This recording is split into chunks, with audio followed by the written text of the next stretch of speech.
Who on earth would think that that was appropriate? Is it not right? Is it not working?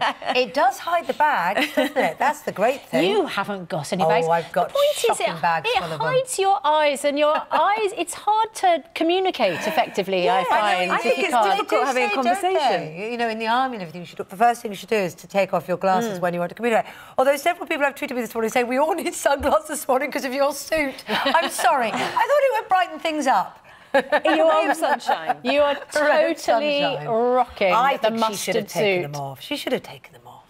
Maybe the Queen doesn't mind. Or do you think it's that thing, you know, when you wear it for a while, then you get the marks here, though, don't you? So maybe she was thinking, she looks like a panda underneath. That would be a story.